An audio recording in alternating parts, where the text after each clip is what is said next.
Good morning from our last morning at Freedom of the Seas.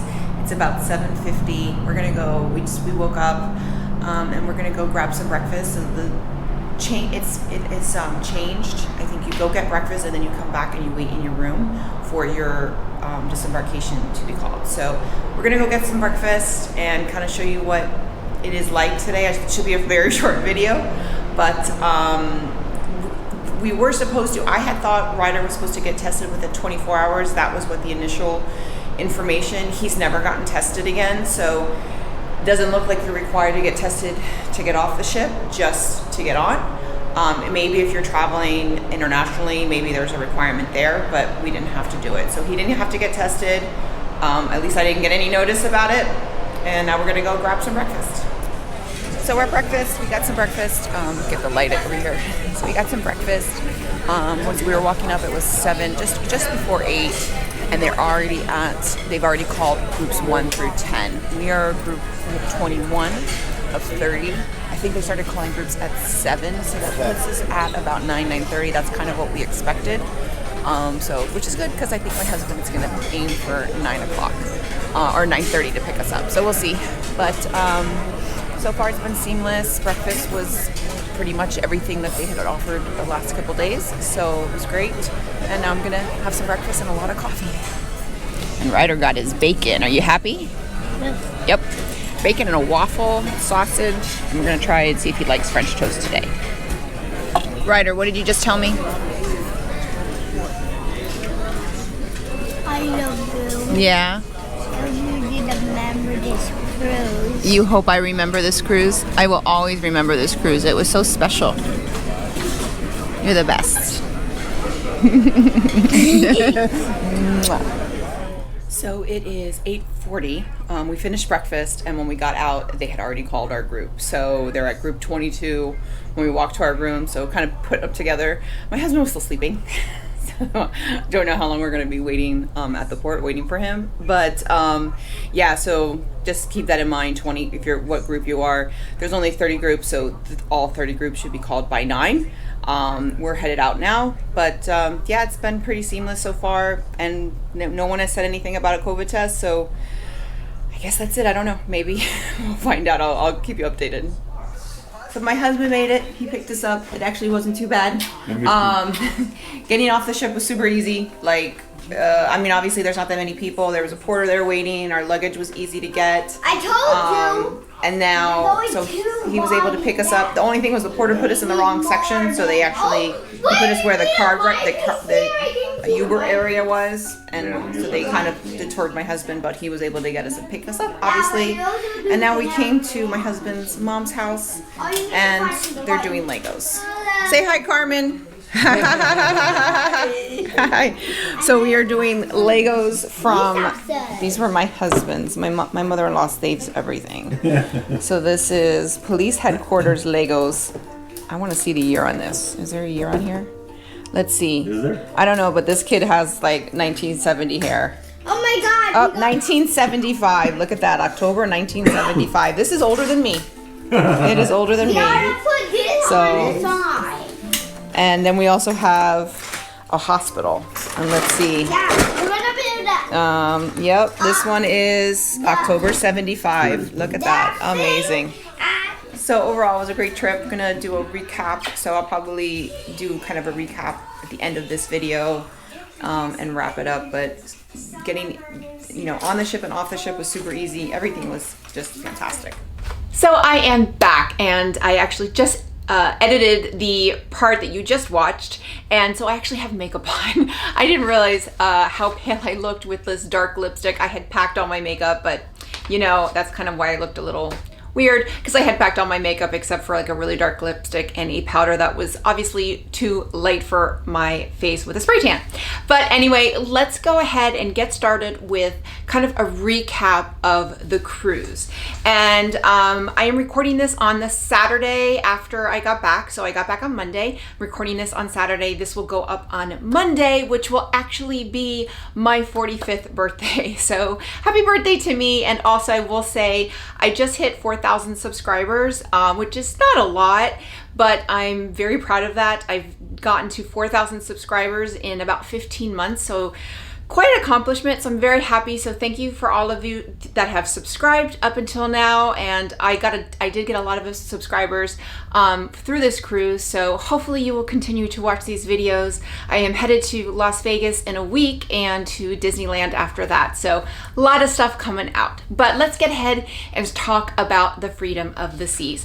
So first of all, the arrival to the port, if you watched day one, it was seamless. The way they had it set up, where the very first thing you did was check in, you showed them your set sail pass on your phone and your vaccination card.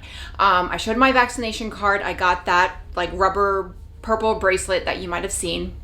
And then obviously my son, she's like, does he have a vaccination card? I was like, no, he's 5.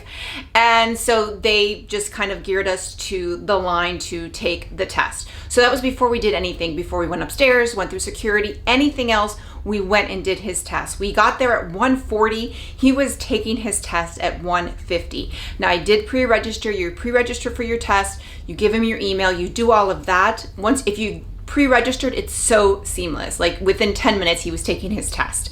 Got out, he got a sticker. We came back around outside again, kind of went through the same entryway, but it was kind of a different line. It's because they knew, okay, you'd already taken your test. And then we went up the escalator to security. We did security. We checked in for the cruise. And that probably took between walking outside and getting upstairs and then going upstairs and going to the bathroom, kind of taking a potty break, probably more for me than for my son. That took about 20-25 minutes, which I did record, and they had some entertainment, and we just waited for the results, had my son's iPad, and I want to say we probably sat down and waited maybe 20 minutes. And the results came to my email. He was negative, and then you go to this desk and they print it out for you and you give it to when you get on board and with your set sail pass, and that's it. So you board. So we got to the port at 1:40. We were on the gangway at 2:40. So it took exactly an hour. I think we boarded the ship at 2:41. So it took exactly an hour from when we were dropped off to when we boarded the ship. So it was really seamless. I kept saying, whoever designed the testing procedure and how they did it really was logistic, like it was really well thought out. So I give it props to Royal Caribbean on how they did it. It was very seamless, very minimal wait time, and it was a little nerve-wracking. Even though I had gotten my son tested 3 days before, I didn't need to, but I chose to. We had gotten a negative results. It's still a little nerve-wracking to kind of like wait for your results. Got the negative, and we were on board the ship. So let me go ahead and backtrack a little bit, because these are some of the things I've seen online. So my son and I booked an inside Guaranty stateroom, and there were no inside cabins available. It was just Guaranty, and outside there was only the panoramic, spacious outdoor or out ocean view, but then everything else, or it was a Guaranty. Those were the only 2 categories in the ocean view category. And then there was, you could book a balcony stateroom and you could pick it. There was also a balcony Guaranty as well. So one of the things I've seen online is people are like, oh, I booked a Guaranty, is it a possibility of getting upgraded? And I kind of wondered the same thing. Okay, it's, limited capacity, they may upgrade me. So I will tell you, everybody in my cruise group on Facebook got the stateroom that they booked. So if you booked an inside Guaranty, you got an inside stateroom. If you booked a balcony Guaranty, you got a balcony stateroom. Same with the outside or ocean view. So you got the category. And as it was explained to me, is they only upgraded you is if they don't have any rooms in that category. So let's say they ran out of inside staterooms, then they may give me an ocean view, but that's the only reason why they upgrade. So just as far as the guarantees are concerned, you're most likely going to get the category that you book. So kind of leave it at that. The other thing I will talk about is RoyalUp. So I have participated in RoyalUp. We did it in on the Symphony of the Seas in May 2019. I applied, we did not get it. So I never had an opportunity to try it. But this time I did, and I felt like, okay, we're gonna get it. And I had booked originally, I'd only done bids on the spacious and ultra spacious staterooms. And then at the last minute, I want to say the Sunday before we sailed on Friday, so Sunday night, I ended up at the last minute putting in a bid for the balcony. And I kind of really wanted more. I would have preferred a spacious ocean view or a spacious interior than the balcony. With my son, I'd rather have the space and actually not have a balcony. But I went ahead and just bid on it anyway, so I was like, any upgrade is better than none. So the Monday afternoon, around 3 o'clock, I went to check my bids, and I saw that everything was expired except for balcony, with balcony category. That was listed as pending. So this is Monday at 3, we set sail on Friday. And I was like, okay, so I got a balcony. And from what I understand is it's basically they go to the highest category you bid. So if you prefer a spacious, don't bid on a higher category. You know, lesson learned, right? So 3 days passed, 72 hours. It wasn't processed until Thursday afternoon, almost a full 72 hours. So it was kind of like checking my email, checking to see if they charged me, checking everything. And it was pending. And then finally the day before I did get assigned. So I got assigned. It was a great cabin on the deck 6, very central, great. So great. It was like, okay, great. We have a balcony, a little bit more space than the inside stateroom, very, very central. So I was happy.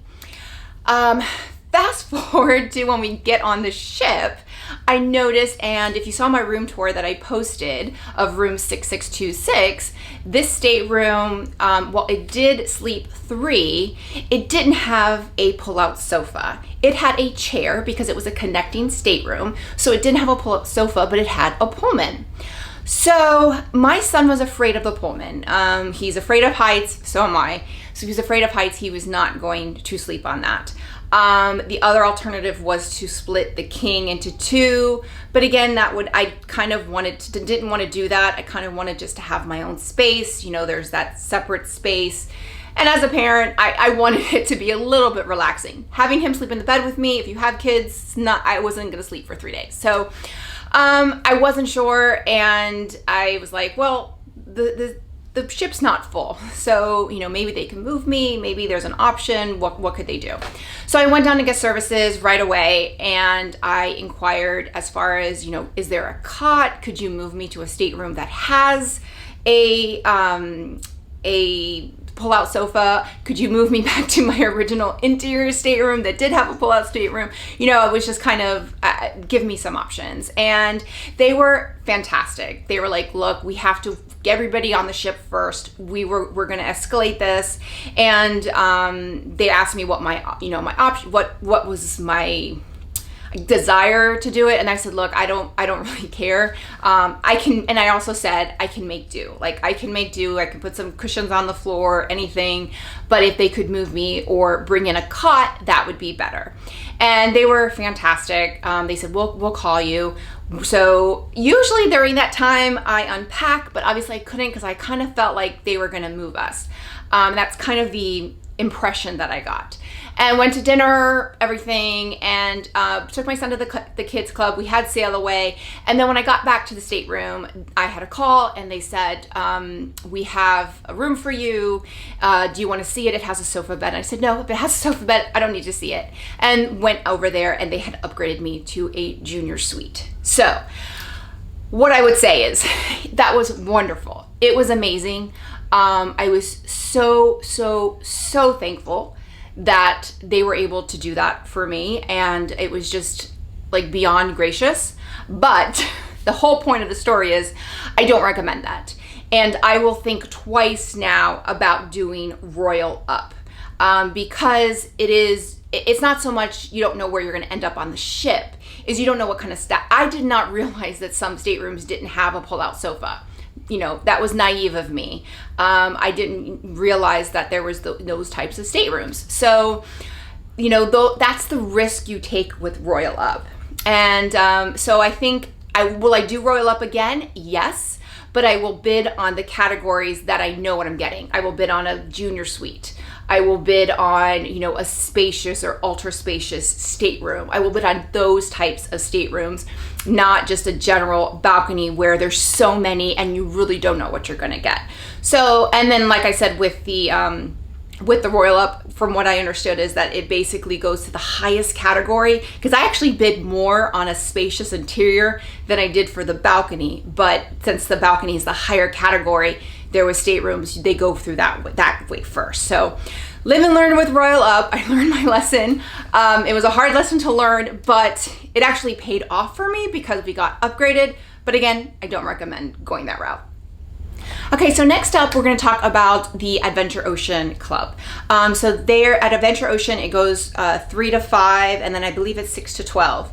And the age ranges. So my son was in the Adventure Ocean Juniors, which is a 3 to 5. He is 5.5. He turned 6 in December. I thought, this room looks baby. He's going to be bored. This kid, he could have spent the entire cruise in the kids club and he would have been fine. Like every time he could, is like, can I go to the kids club? I want to go to the kids club. Asked him if he wanted to go to shows. I just want to go to the kids club. He had so much fun there. Not only with the other kids, because he did meet other kids in the kids club, but there were times, when I picked him up every night it was 7 to 10 was the time frame at night, he was being picked up at 10 o'clock, 9:59. Like, I think that 9:59 was the earliest I was. And most times, actually all times, he was the only kid left when I went to pick him up. He was having a blast with the staff. Like, the staff were on the floor with him playing. They were coloring. He made a crown. He made a cupcake out of Play-Doh. I mean, he was just having a ball. So if you're concerned as far as the age range and that, you know, your son is almost, or your child is almost 6, maybe they definitely geared it towards the ages of the kids that were there. Now, fortunately for us, we did meet some other kids that were around his age, some other 5-year-old boys. So there was like 3 or 4 of them, and they saw each other at the pool. They saw each other at CocoCay, and they had a ball. So Adventure Ocean, he loved it. It was great. So we have already booked the Freedom again for January. And he's, like I said, his birthday's in December. So really excited to have him move to the other room to see how that is, because he'll be with the older kids and he will be one of the youngest. So that's going to be interesting. But I will say Adventure Ocean, he loved. Even with the limited capacity of kids, you know, even if they're the only kid, the staff was fantastic. That said, I did mention this in one of my other videos, you were limited to 4 sessions. I don't know what they're doing on the 4-night cruise if you're giving more sessions. So the time frames were 7 to 10 every night, and then 9 to 2, and then 2 to 5, and then you could do 10 to midnight. So you could pick 4. So I picked 4. I picked every night, and then I picked a 2 to 5 the day that we were in Nassau, which was technically our sea day. The last day I did call and they said, yeah, I could have brought him because they had capacity. So they were going to allow me to bring him for a 5th session, but we didn't need it. We never needed it. During that afternoon session, he ended up taking a nap. Actually, we both took a nap. And then I was going to ask him if he wanted to stay later. And then I went to pick him up at 10 and he said no, he wanted to leave because he was tired. So we had a long day at CocoCay. So it was limited to 4 sessions, but that was exactly what we needed. And I thought it was perfect. So that really wasn't a problem for us. Okay, so next up is masks. I keep seeing this, and I will tell you one right now. If this is the first time you're watching my videos, or these are the first time you haven't watched any of my other videos in the last year, you have to realize I do not like masks. I despise them. I only wear them when I am required to do so. I do it, I don't complain, but I don't like it. So I kind of understood the whole reasoning behind it. It didn't bother me. It was only inside. And when I tell you it was even more of a non-issue than I thought, it was just not an issue, because you're only wearing it inside. So you're really only wearing it when you're walking around. So when we would walk to dinner, we would put it on, we would go sit down, we would take it off. I would take, now my son did have to wear it in Adventure Ocean, but he didn't mind. He was used to it. I had bought him some disposable paper ones, but it wasn't an issue for him. He didn't complain. But as soon as you got on the pool deck, it said mask free zone, and you would literally see people go through the doors and they would, you know, whip them off. So when we were at Splashaway Bay, we were outside for a couple hours. We had lunch at El Loco Fresh because it was outside. We didn't want to have to go inside because we were, you know, he was wet. And again, so we didn't have to, you know, put our mask on because we were eating at El Loco Fresh. And honestly, my biggest regret of the cruise is not eating more at El Loco Fresh because it was so good. I wish I had eaten there more, but it was only a 3-night cruise. But so outside, and then at CocoCay, it wasn't an issue at all because you would literally, as soon as you exited the ship, you took it off. I will say, coming back, I had my, you know, I did bring my son's stroller because it is a long walk on the pier, and I had like the towels and all of our stuff, and the masks were somewhere in the bag or in the stroller. I didn't even know. And I mentioned I have to get my mask, and the lady's like, get it when you can. Like, crew was very understanding. Like, they knew I wasn't trying to not wear my mask. I was just trying to be a parent by myself. So they're like, get it when you can. And we ended up, there was nobody around because we got back like midday and there was nobody really on the ship at that point. So we walked back to our stateroom, didn't see another soul without putting our masks back on. And it was mainly not because we were trying not to put them on. It was just, I didn't even know where they were. They were at the bottom of my bag. So, but the crew was very understanding. Other than that, I didn't see people complain. I didn't see people fight with guest services or anything like that. Everybody was very understanding. Now, it was the first cruise, so I think that might change. There's going to be people that are not going to want to wear masks. I'm vaccinated, whatever. My only thing is look, I'm vaccinated. You know, I wore it. These are the rules, and we know the rules now going forward. Hopefully, they will loosen up, but these are the rules. And if you don't like it, then don't go. Then Royal Caribbean will let you, cancel or change your trip. Like I said, hopefully that will loosen up. Before I went on the trip, we have a 6-night cruise on the Odyssey in March. And I thought, the masks are going to be fine for 3 nights, but I wouldn't do it for 6 nights. Even if the mask policy is around for the 6 nights in March, we would still do it because it's such a non-issue. It really, really is. Okay, so next up is the vaccinated and unvaccinated areas. I did touch on this on the video. So a lot of the adult areas, the solarium, the spa, the casino, those are all vaccinated only areas because the majority of the people that were unvaccinated were children. Now there were shows, and that was the only thing as far as the shows, the timing. I think it had to do with the seating of dinner because the early seating typically is where you have the kids. But like, for example, on Friday night, which was the first night, the Freedom Ice show, the vaccinated only showing was at 7:15, while the Everyone show was at 9. So, for the kids, they had put the show for everyone at 9 o'clock. Now I understand it because the first seating was at 6, so probably that was not enough time. They didn't think that was enough time for them to get. But a lot of that was the shows. Now the shows were something where my son wasn't interested, so it really wasn't an issue. But just kind of keep that in mind. Like, for example, the comedian wasn't going to go to the comedian, but like the ice show, that was like I said, they were vaccinated was at 7:15. The Everyone was at 9, and they did have it again though on Sunday at 7 and 9:30, and that was for everyone. However, that was July 4th, so that wasn't going to happen. But so that was the only thing, was that the showings where the time that works for you may be a vaccinated only for your kids. But again, my son, it was like, do you want to go see the ice show or do you want to go to the kids club? And he was like, kids club every time. So again, it was a non-issue. As far as the other things, the fitness center, he wasn't going to go into anything. So the only thing that I didn't get to do, and I mentioned this in their day one, was the spa raffle. I always love doing that. I love doing the spa raffle. I'm very lucky. But even then, they also talk about specials. And if you book, right then a service, usually there's like, you get this special or you get this price. So I always loved going to that, and I couldn't. And I asked, well, can I enter without, and they're like, no, you have to be present to win. But I couldn't be present because I was with my son.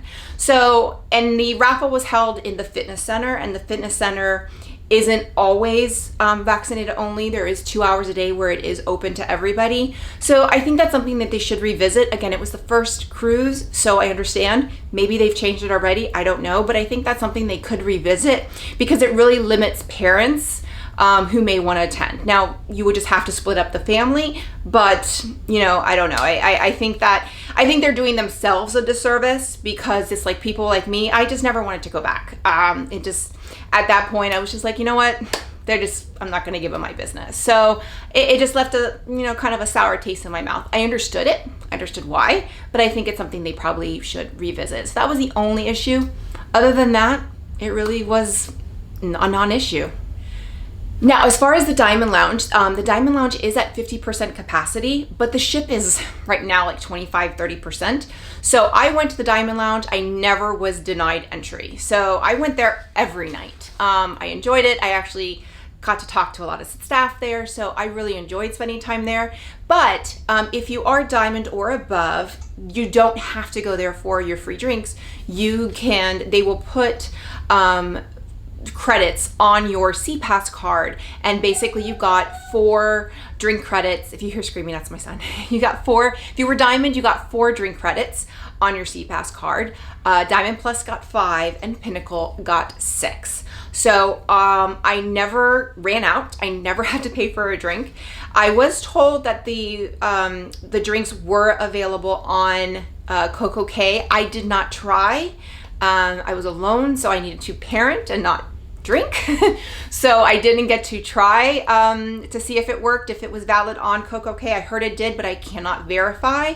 And then also, I was under the impression it didn't work at dinner, but I did order a glass of wine the last night at dinner, and I was not charged. They took that credit off, so I didn't know. So it seems like it was valid at dinner. So it seems like it was on the CPass card. I never had a problem. My only tip is either bring a cash tip, so bring singles to tip the servers, because you don't necessarily get the receipt unless you ask for it. So if I had cash, I would have just brought them. But what I did is I would just say, can you print the receipt so that I can give you a tip? And they happily did that. But they won't, the first time they did it, they just gave me the drink and that was it. And I didn't have anything to sign. So my second drink, I went back to that same bartender and I said, is there a way for me to give you a tip? And he goes, well, I can print you the receipt. So that's what I did. I printed the receipt, gave him a tip for both drinks, and that was it. So just keep that in mind. If you are going to be using that, you either need to bring cash. I probably would have done that if I had known, or just ask for the receipt and you can tip on the receipt.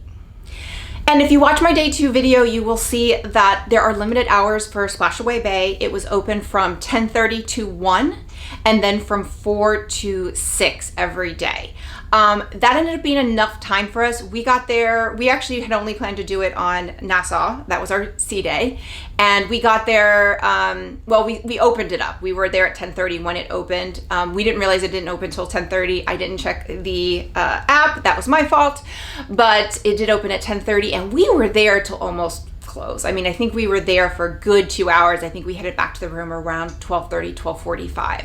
So, but just know the hours, it is closed. So if you're going to be doing the kids club, I do recommend doing what I did, is go to Splashaway Bay in the morning and then doing the afternoon session from 2 to 5, because 2 to 5 is when Splashaway Bay is pretty much closed. It's closed from 1 to 4, so you're only going to get that hour. So if you plan on doing Splashaway Bay and doing the kids club, go to Splashaway Bay in the morning and then go to the kids club from 2 to 5. So that's what I did. We went to Splashaway Bay, had lunch, changed, and then took him to the kids club, and I took a nap.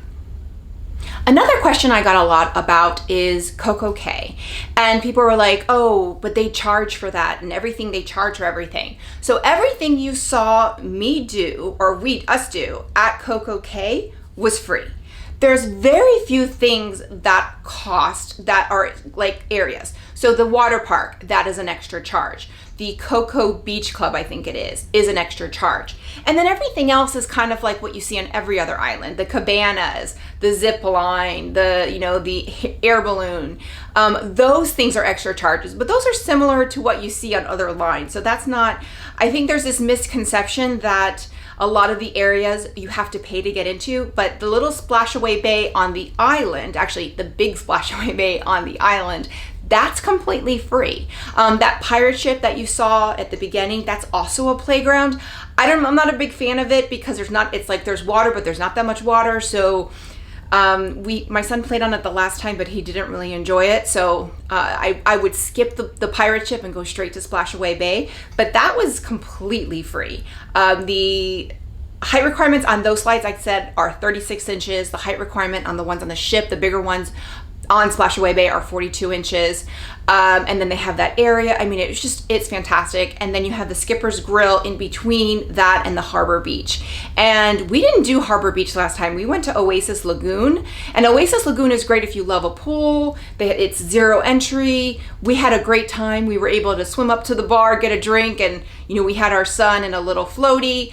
It was great. But this time my son wanted to go to the beach. He really wanted to go to the beach. I loved Harbor Beach. First of all, there were very few people there. Secondly, you didn't have to walk very far from Splashaway Bay, and then there was no waves. So I kind of loved it. It was and the water was just warm, and it was just very refreshing. I am not a beach person. I do not like the beach, but I really liked Harbor Beach. So a couple things I will recommend if you are going to CocoCay is to bring an inflatable, get at a dollar store. I did that. I got $1 one. Try and blow it up before you get to the island, because I had to do it on the island, and it took a while because it was a lot, but I was able to get it inflated, as well as bring some sand toys. I ended up just I forgot sand toys this time. We ended up just getting some plastic cups at Skipper's Grill. My son, he was happy we used that, but I would say get some at the dollar store. I usually do that, and I completely forgot this trip, but that was something. And then what I did is when we were leaving the island, there were some kids there. I gave them the inflatable, and they were able to take the inflatable and play with it, for, I guess, the rest of the day. So those are a couple things, but everything that we did on the island that you saw, actually, we didn't really pay for much on the ship. I mean, I can't even think of, except for me losing money in the casino, I don't think we spent that much on the ship. One thing I spent money on was pictures, and I always get pictures. This time I thought about pre-purchasing them, and I'm like, I'm probably not even going to get them, and I never pre-purchased them. I regretted it because I did go and take some pictures with my son. They came out fantastic. There was a couple that he was smiling with me. He didn't really want to smile with me. He wanted to smile with his Freddy doll. What can you do? But I got some great pictures, and originally I was only going to buy 5, but ended up being 10 that I really liked. So they got a great picture of me and my son on the beach at CocoCay with the ship in the background. We took 2 pictures at CocoCay, one with the ship behind us and one in front of CocoCay. So that was great. They didn't have, and I don't know if this was because it was the first cruise back, but they didn't have anybody. They didn't have that like onboarding picture where you take a picture when you're onboarding the ship. We didn't take that. There was nothing set up. Maybe it was the first time. I'm hoping that they will add that in, but that's the only thing that they didn't have. And that could also be because the crew members aren't allowed to leave the ship. So that might be why they didn't do that. That's probably why they didn't do it, because they couldn't leave the ship. So that's the only thing. That one picture I usually enjoy, they didn't have it, but there were so many other opportunities to take pictures. I was able to get, definitely my value, but I would have paid a lot less if I had pre-purchased. So if you are even thinking about taking pictures, pre-purchase at least something. And the last thing is, of course, departure. So we did have this tips for departure. I did kind of touch on this in the day 3 video. And there were 30 tag numbers. We were tag number 21, and it said the departure time was 9:20. We were called before we finished breakfast, like 8:40, or I think it was 8:39. We had already been called, so they were really ahead of schedule. So just kind of keep that in mind. They estimated that tag 30 was going to be called by 10, or around 10. All the numbers were called by 9 o'clock. So everybody was called at 9 o'clock. And when I went down and went through customs, super easy, very small line. There was a porter. He grabbed my bag, and actually my bag, there was two bags. There was two bags in 21, mine and somebody else's. So that's how, I think they had already called, because we kind of waited a little bit because my husband overslept. But it was seamless. Now, my son was supposed to get tested. We never were notified, and I thought it was because we had moved staterooms and maybe we didn't get the notification. But what I have since learned is that other parents, they said that their kids were not retested the second time. So I don't know if that's changing. According to the protocols that I'm seeing for August, it's still saying you're going to be tested, before you board and on the last day of the cruise. So was completely ready for him to be tested, but we never were. So I don't know if that's going to be changing. But as of right now, you still have to get tested twice, but my son wasn't. So that is kind of it in a nutshell as far as things that I can think of that may be a little different. I will say this is going to be going up on Monday, July 12th. On Tuesday, July 13th, I did record a podcast with the DCL podcast. And so if you do listen to podcasts, look that up. I did record a podcast, so maybe there's something that we talked about that will go over there. They kind of wanted to see, even though, because DCL has not started yet, Disney Cruise Line, so they wanted to see kind of what it was like to cruise. And what I would say is, it was more normal than not. And I was really surprised as how normal it felt. Now, I did meet up with some people who had been on the adventure. So for them, it was kind of taking a step back because they had been on the adventure where masks weren't required and they had kind of seen the promised land. Where for me, I didn't have anything to compare to. So for me, it was normal with the exception of having to put on a mask, but it still was less than what I've had to deal for the last year as far as putting a mask, where, Disney World, you had to wear the mask for everything. We have not been back since they have loosened or removed the mask requirement. So it just felt normal to us, and it felt great. It felt great to be on the ship. My son had a fantastic time. Like, his first cruise was when he was 1, and then we went on the Symphony of the Seas when he was 3.5, and then we went on the Disney Cruise Line when he was 4, and then now he's 5.5, and he's at that age now where I don't have to watch him as much. At the Splashaway Bay, I kept my eye on him, and I was watching him, but I also knew that he could handle himself. So it was fun in that regard, and he's enjoying the cruising more. And one of the first things we got on, and he's like, "Oh, this is just like the other ship," and talking about the Disney magic. He didn't really see, except there was no Mickey Mouse on this ship. He didn't really see the difference. He had a great time, and I just can't believe, I just kept thinking, God, it just really feels normal. So why I say that is because I'm seeing a lot of people like, oh, if they still have the mask mandate or the requirement, or they still have this or they still have that, I'm going to cancel my cruise. And if that's your choice, so be it. You have to do what's best for you, your family, your money. Cruises are not cheap. So with that, if you have to spend your money, spend it the way you want to spend it. But I will say, I have no regrets going in. And I did not get this cruise for free. I know there were vloggers and other people on the ship, because a couple of people asked if I was brought on board and given the cruise complimentary. I was not. I paid for it. Royal Caribbean, if you'd like to invite us back and get on a cruise, we will happily, review any ship you'd like, or any other cruise line for that matter. But I did pay for this cruise. With that said, there were vloggers that were invited on to review the ship. That was not us. So I'm reviewing it. That was my own money, and it was not cheap. It was the first cruise back. It wasn't a holiday weekend. So that was why we booked the interior guarantee, because I was just like, get me on the ship and get me there the cheapest way possible. But it was still pricey for a 3-night Royal Caribbean cruise. But I have no regrets doing it. It was fantastic. It was such a great time. My only regret was that my husband couldn't come.